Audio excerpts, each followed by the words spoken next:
Welcome to Chinwag Tuesdays, your passport to a world of language and culture.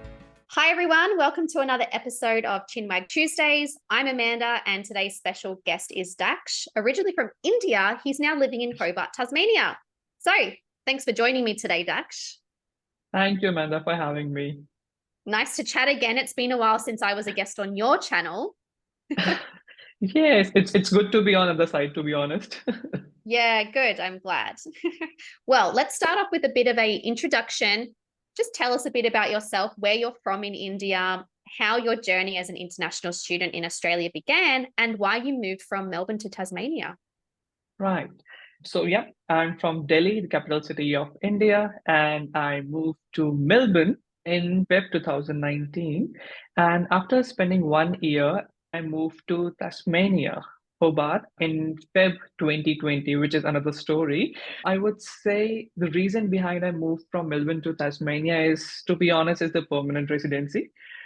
I was pursuing Masters of Accounting. From that, I'll be having accounting skill assessment, which is very hard to get the permanent residency and the accountancy skill assessment, which I realized when I landed to Melbourne because I started researching about the permanent residency visas option.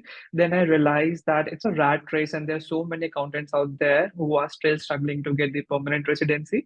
So I was like, no, I don't want to be in the same boat. So that's why I take a decision. I moved from Melbourne to Tasmania and I completed my Masters of Accounting from University of Tasmania. And I would say that was a good move for me because I got my permanent residency. So it was all worth it. Congratulations. Yes, thank you. And I would say it's been an amazing experience. I can't ask more because the thing is, that was the first time I moved from India to a different country.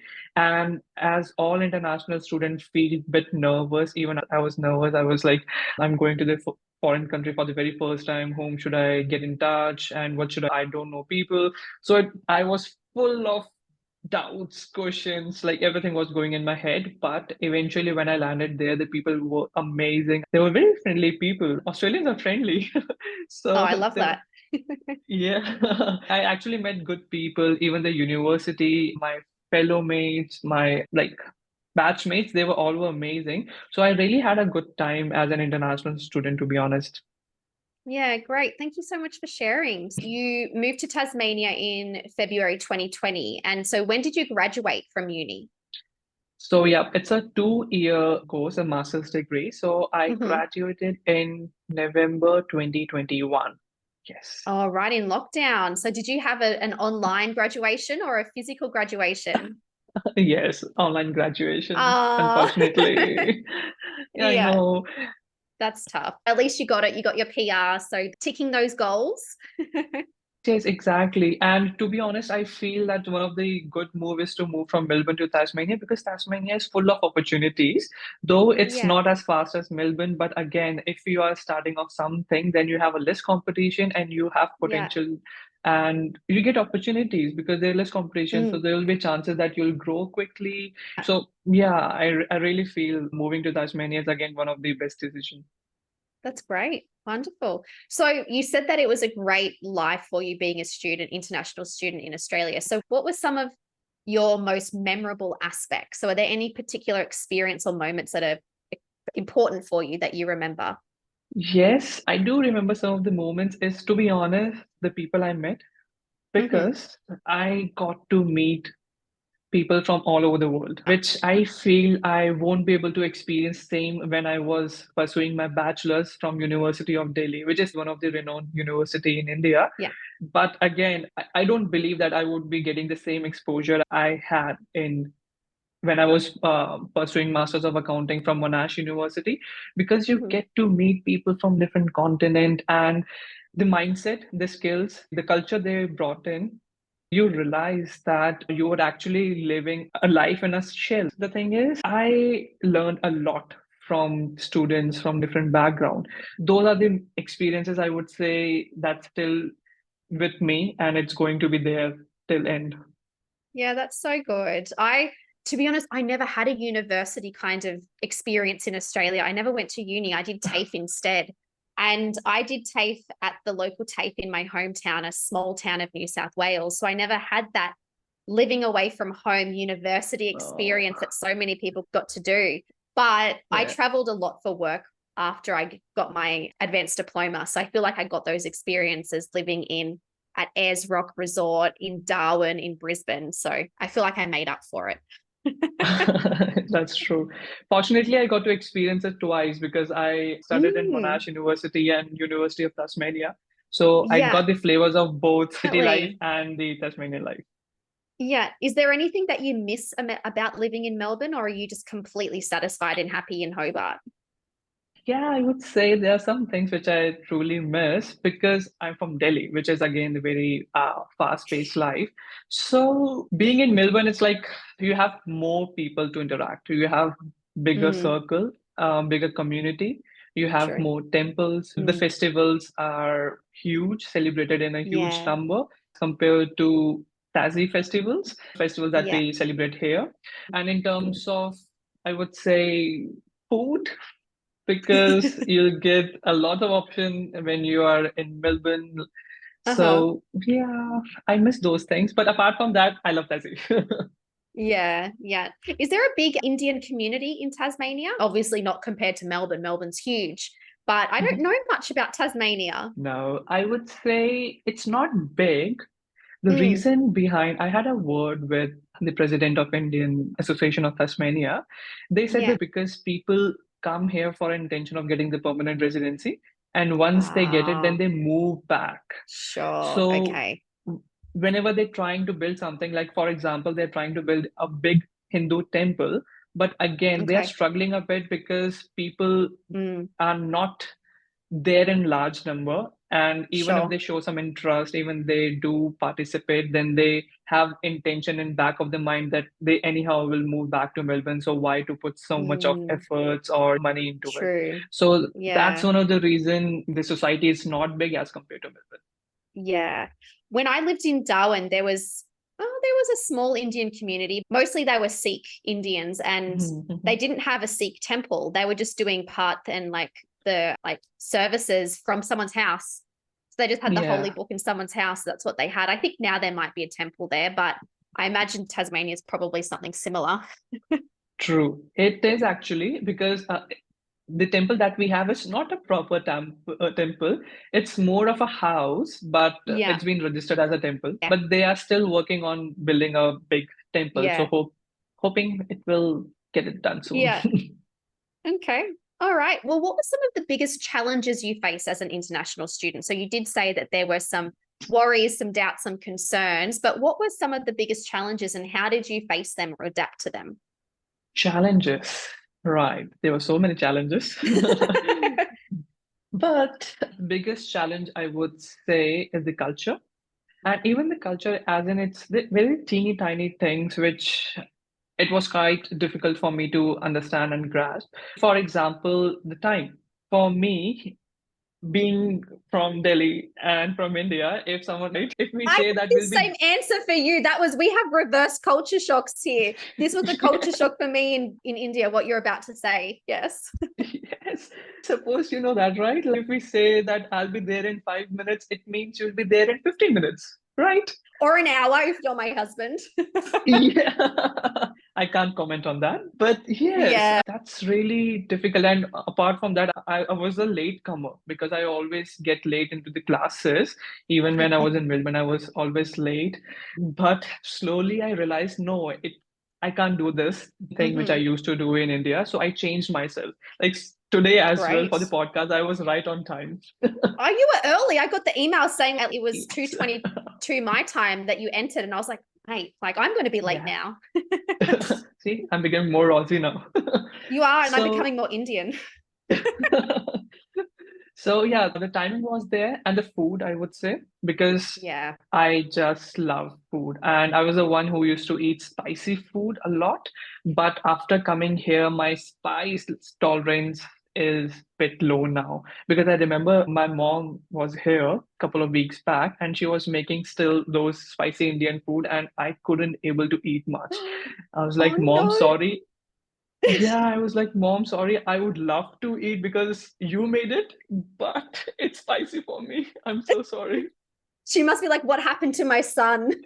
Exactly. She was like, "Are you okay?" I'm like, "I am okay." Just like now, I have adopted the spicy level here, so it's bit Yeah. different. So Hmm. yeah, food was there, and I would say the people, the safety. Why I'm saying this? Because when I am in Melbourne, to be honest, I feel safe because the police was there and the people were friendly. I haven't witnessed anything wrong in front of me, so I feel safe. So Mm. even that was one of the things which I really find different because road rage is quite common in Delhi. So the people Hmm. here were driving in a proper lane and they were Yeah. following all the rules. And I was like, Yeah. why? Because it's like a huge fine if you don't. Yes, And you I got can't a bribe the fine. police. See, that's what happens. Yes. That's what happens when people come from countries like India, when they go to a country like Australia and they try and have those same behaviors, I guess. You learn very Mhm. quickly because it gets very expensive. Yes, I actually got my first fine of $450. And I couldn't tell this to my parents because it was around to 20,000. And I was like, if I tell this to my parents that I got a fine of 20,000 Indian rupees, then they'll be like, Yeah. what are you doing? Yeah, but that's just a standard fine there, isn't it? Yes. Yeah. Yeah, these are the major differences, I would say. But I Yeah. have overcome all those differences. And now, as I said, I am more of an Aussie now. So I have adopted all these changes. So it doesn't Yeah. bother me much now. Yeah, yeah. That's so funny. Only because, like, when you asked me this question about challenges I face here in India or culture shocks, I literally had the same answers as you, but it's an Australian coming to India, like everyone's saying 5 minutes, they mean 15 minutes. Food, not so much, but like the road rage, the driving, the road rules not being followed. Oh, it's so funny getting the other perspective. Yeah, and especially in the employment side as well. When I was working in India in one of the multinational company, I was doing overtime, but again, it wasn't acknowledged. But here, Yeah. when you are working overtime, you are acknowledged and rewarded. First of all, they Yes. really don't encourage you to do overtime, True. which is quite reverse in It's India expected because here, isn't it? yes, and now I feel if I get a chance to work in India again, how would I survive? I know, Like, yeah. You've gotten spoilt in Australia. It's just the standard. Australia spoiled me in a good way. Yeah. Yeah. So you are working as an accountant now, right? Yes, so it's more of an accountant administration role. So it's a mix Sure. of both. Okay. All right. Cool. And this is not on here, but now we're on the topic of jobs. But what, besides this kind of overtime, what were some other differences that you noticed about work culture between Australia Right. and India? I would say that employee has many rights. They are quite safe. They have right to raise their voice as True. in if there's something concern them, Express they can concerns. yes, they can express concerns, which is quite difficult in True. India because I Yeah. have seen people like if they feel that they are overburdened with the work, Mm. if they feel pressure or something, they can express it to their manager and manager Yeah. understand and supervisor understand, okay, this is the thing, then we might need to look after this and they start looking after their employees, which is really great.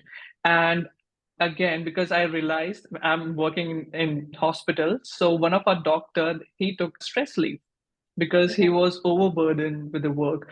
But if you say the same thing in India that I'm stressed and I want to take a stress leave, then they were like, "Are you kidding me? Do Go, just go yeah, and do some do your yoga work." and go to work. Yes.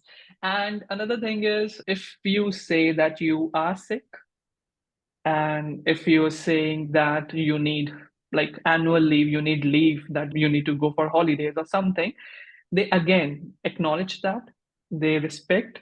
But if you say that you are sick in India, that sorry, I can't work, they were like, oh, come on, just take a Panadol and come to work. Yeah. I love how you say Panadol and not paracetamol, by the way. Yes, yes. So again, this sounds very teeny tiny things, but when you Yeah, are working, when you are in that situation, then it actually makes a difference. definitely. Yeah. And they're Yeah. really concerned about the safety of their employees. And there's a proper work-life balance. Because when I was doing a full-time job, I remember that I complete my work and have dinner, and that's it. I Yeah. have no other extra life beyond that in India. But here in Australia, if I'm finishing at 5, then I'll be home at 5:30. That's it. That after that, I know no one's going to bother me with calls, or no one is going True. to judge me that I left on time. So these are the things which actually Yeah. quite different from India to Australia in terms of workplace. Yeah. All right. Well, we've talked about workplace. What about the classroom? So you did your bachelor's in Delhi. So what was some kind Mhm. of differences about studying in India and studying in Australia? I would say one difference is again the students, because the Hmm. students I was studying in India, in Delhi, it's again, I know it's from the same community, same background. So there is nothing new in it. Mm. But here, when I was studying, I got to meet again people from different countries. I made friends from China, Philippines, Poland. I got the exposure. Hmm. And again, in terms of studying as well, the curriculum is quite different, Hmm. because when I was studying in India, it's more of a bookish, like you can memorize and you can go for exams and you can True. excel. But here in Australia, it's quite different. It's not that you have to memorize and just copy paste it. You actually need to understand what's the concept and what's the problem, and then you have to Hmm. work on it. And they actually work on your overall personality in terms of more of presentation, because when you're giving some presentations, it actually improves your communication skill, the how you behave or how you going to present when you're in the workplace. So Hmm. they actually look after your overall personality, and it's lack in Indian education system. Yeah. Look, to be honest, I think this is very common around South Asia and Southeast Asia is that the education systems don't allow for critical thinking compared to Yeah. Australia and Western countries. Like you said, you're given a book, you have to remember it, you have to copy and paste Yeah. it basically. You're given everything to study. You have to study this and only this, and you can't do anything else. Whereas in Yep. Australia, it's here's a book, read about it, write your thoughts, but there's no kind of Yes. guide. It's to encourage that critical thinking. And I think that's something my students, particularly that I've spoken to, that they struggle with a lot, going from their country in Asia to Mhm. Australia and then having to critical think, and they've never learned it before just because of the education Yes. system in their country. Yes, that's true. And especially the plagiarism, because Google was our teacher when I was in India, to be honest. So I used to copy Yeah. paste from Google, but here you can't do that. Yeah. Yeah. And here in India, like I'm so surprised by how many accounts I get reach out to me to collaborate, or I see them just around the street of people assignment write. They write your assignments Yes. for you. Even this girl I met at the gym, like that's her, she has a business and it's assignment writing. I was like, I Oh. didn't know that this is a thing. Yeah. And then I was getting like things to collaborate, and I was like, oh, my moral conscience doesn't allow me to do that. Yes, it's a business. But to be honest, we do get some emails or some Instagram. There are some proper Instagram pages that helps you to get the assignments done. It's Yeah, again, it's depend on your personality and depends on your personal choice whether you want to take those helps or not. exactly. Because those things are available in Australia as well, to be honest. Oh, But there you go. I'm completely but naive. as in, obviously, it's not publicly available, but it depends on True. your sources. So Okay. it totally depends on you whether you're actually here to learn or just to pass the Yeah. assignments. Yeah. Yeah. Okay. Because I think some people are studying just because they want to be in a new country. So they're just there to do the Yes, work, and then eventually they will get their PR and that's it. They're there rather yes, than yes, studying something because that's what you want a yes. career in. Yeah. True. Okay. Yeah, Makes sense. I that's don't true. justify it, but Yeah, it can never be justifiable, but again, this happens. So it's totally your yeah. choice whether you want to take that help or not. True. Yeah. All right. So, social life. How did you engage with the social life and community as an international student? So, any tips for people how they can get the most out of socializing and being part of a international school community? Yes, to be honest, I struggle a bit in the first instance because I'm still a shy person. Initially, I would suggest to join clubs Okay. because every university has so many different clubs. If you talk about sports, they have clubs for each sport, cricket, soccer, football, like anything. And if you are more of a community, if you're looking for community clubs, then you still have Hindu clubs, Muslim clubs, and Indian society, Bangladesh, like anything. So Yeah. I would say that's a very good start because when you are moving to different countries, thing you do as an international student or as a migrant is to look for people from the same religion or same country because it hurts you looking to someone or being interacted with someone Yeah. from the same which you can relate actually. First thing is to join some clubs from the Mhm. university itself because university has lots of clubs. Second is getting in touch with the student ambassadors because Mm. again, even university has student ambassadors from department. Suppose if you're Mhm. from accounting, then you will get people or alumni from that department. Get in touch because they're going to guide you about the curriculum or how you can manage the assignments and everything. So again, that will be a good start as well. Third thing that helped me a lot, the agent. So basically, if you are coming from some particular agent, even they have group of people, different students who are going to that country or to that particular university. So they create a Mm. group, I would say WhatsApp group or Facebook group or anything which you can interact, Yeah. hey, when you're leaving.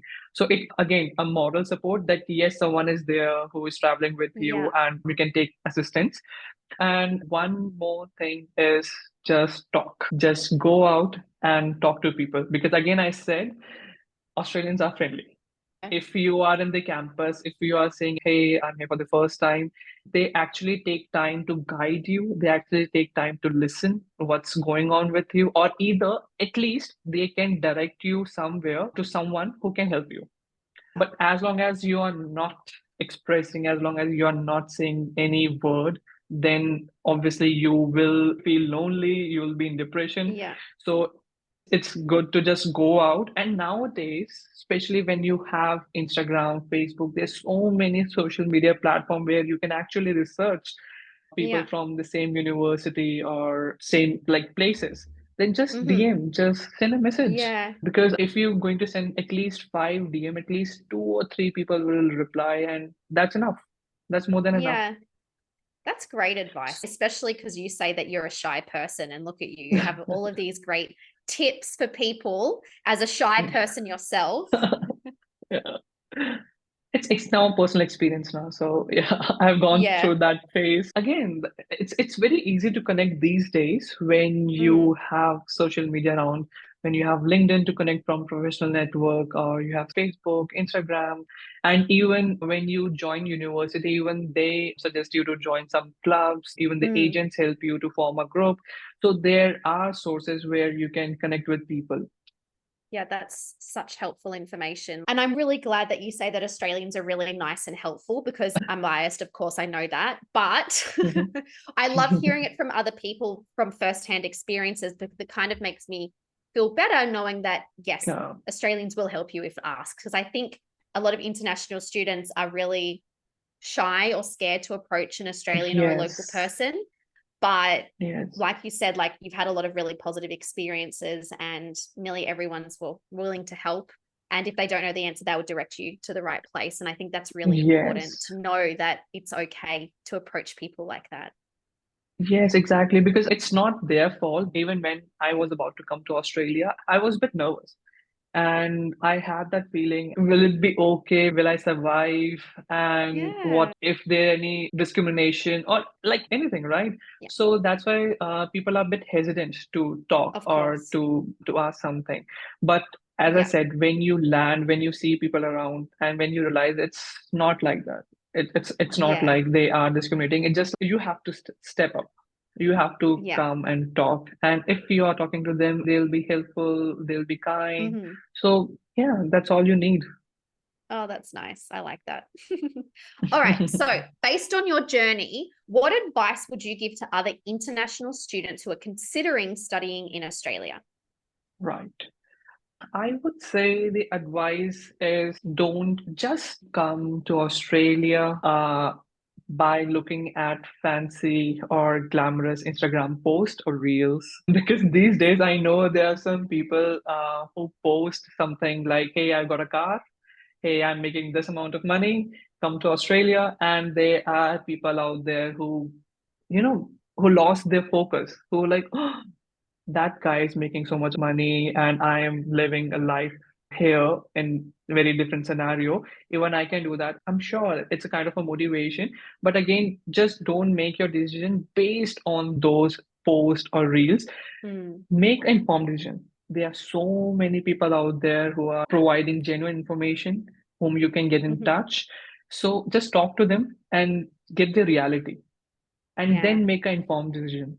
Just don't Yeah. rely on one agent because some agents are there to exploit. Yeah. I'm not sure whether I'll be getting in trouble saying this, but No, it's there, true though. Have heard this. Yeah. It doesn't take yeah, much to do a Google search of agents exploiting students either or visa applicants. Yeah. yes, yes. So just don't rely on one or two agents. Do your research and again get in touch with people, DM or send invitation on LinkedIn to people, get in touch with them and Google it. Google is there on every Yeah. phone that and research your course.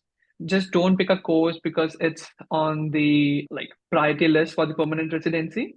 If you really Hmm. want to build a career in that, then yes, please go for it.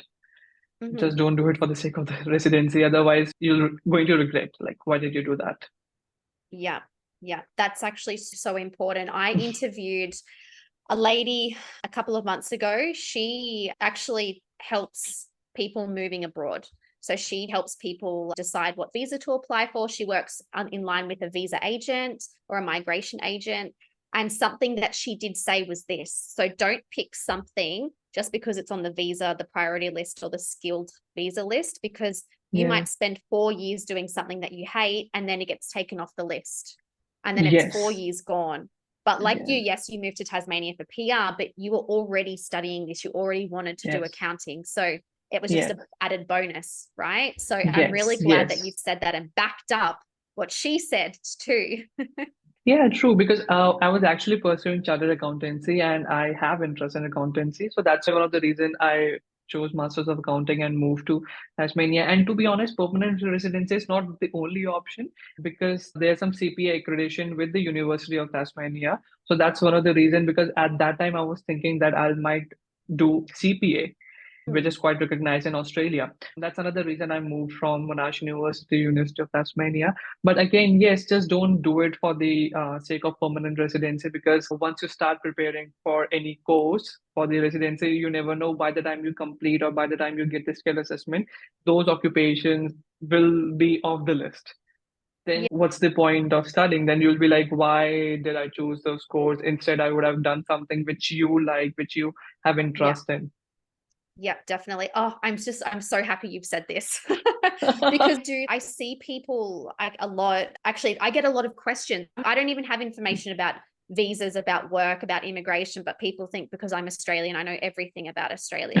But when I do the question box on Instagram, I get at least 2 or 3 times every time I do it, people ask what's the best job for PR? What's the best pathway for PR? What's the Yeah. best study for PR? And I'm like, well, one, I don't know. And two, you should be choosing something you enjoy. So I'm really Yeah, glad that you have gone through this experience and you recommend the same thing. truly. Because 90% of the migrants who are in South Asian country or anywhere, they are aiming for permanent residency. Yeah. So their main focus is to get the permanent residency, to be honest. Yeah. So they are like the course which provide sure short permanent residency, I'm going to do that. So they have Yeah. that kind of a mindset. Yeah, definitely. Which will make it really hard in the long run if you don't enjoy it, because you're not going to enjoy your time in that country. And it's going to really Yeah. impact how you see your country and your experience there. Yes, yes. And then, for instance, if you complete that course and obviously you don't have interest, you won't develop advanced skills in it, and then you'll start complaining that you're not getting jobs. So True. Yeah. don't There's so complain many then. things that that add up just Add to up. that one decision. Yes, exactly. That's why it's very important to make an informed decision. That's all I suggest to prospective international students or whoever is Yeah. planning to migrate. Just Perfect. don't take decision blindly because it's a life-changing decision. Moving Yeah. from one country to another, you are spending money, a huge amount of Yeah. money, and most importantly, your time. You are investing your golden period of time. So there will be Yeah. no turning back once you complete your master's. Once you have spent 3 to 4 years in Australia, then you can't undo it. You can't Yeah. bring your 4 to 5 years back to your life. And True. then after going back to India again or any other country, then it would be hard for you, more difficult to start again. True. So Yeah. just think of these scenarios, think of these circumstances. Yeah. This can happen. So please, Yeah. please make the informed decisions. So Yeah. Good. All right. So before we finish up, tell everyone a little bit about your YouTube channel. all right. Yes, actually, I run a YouTube channel, Smart Migrant Academy, which my whole point of starting that channel is to provide information to audience to make informed decision. That's what I'll usually emphasize on. And most importantly, I love to invite guests like you on my channel so that they can share their journey, so that they can share the reality instead of the glamorous Instagram posts and reels. They can share their journey. Like Mm-hmm. recently, I have so many guests on my podcast, on my channel, where they have shared their struggle, like why they have selected to move to Australia, which give you an idea. Hey, this can be my reason as well, why I'm moving to Australia, or Yeah. Great. this can't be my reason. It can be work both ways. So I usually ask my guests, like, why did you move to Australia again? So this kind of a give an idea and how did they struggle. It's not Mm. easy to start as an international student because simultaneously you need to work as a you need to work to pay off your rent and groceries. Again, it's not going to be that easy. So coming from Mm. actual international student, coming out from actual migrants and sharing their Yeah. journey, it's kind of you're getting a reality which Yeah. I believe everyone should be aware of it. So that's one of the reason I Yeah. started podcast on my channel Yeah. to share some reality and just Yeah. people can have a look and understand. And yeah, it's more about the Australian visas, immigrations updates and everything. So yeah, it's a channel where you can have bit of everything. That's great. Thank you so much for Yeah. sharing. But thank you so much for joining me today. It's been really great chatting again and for all of your wealth of knowledge and information about student life. Yeah, thank you so much, Amanda, and you're doing a great job, to be honest. And I Thank you. recently checked that you started your course as well.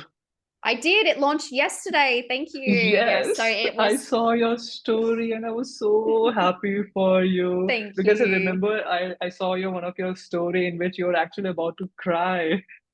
Yeah, I was. Oh my gosh. Yeah. So it was I don't know. I think professionally, like I said, I didn't go to university. So getting my advanced diploma was just like, it's fine. But this has probably been like the biggest thing I've done professionally. I can't say in my life because I think moving to India was the biggest thing that I've done. But biggest thing I've done professionally, I created this online course and I did everything from start to finish myself, from like the idea creation, the website, the landing page, Oh, filming, editing, uploading. And oh my yeah, so God. it's very exciting. I had my first student enroll today before our interview. Oh, So it's wow. all great. Congratulations.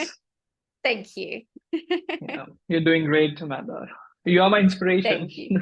Oh, stop. Thank you. All right. Thank you so All much, right. Daksh. Thank you. Thank you so much.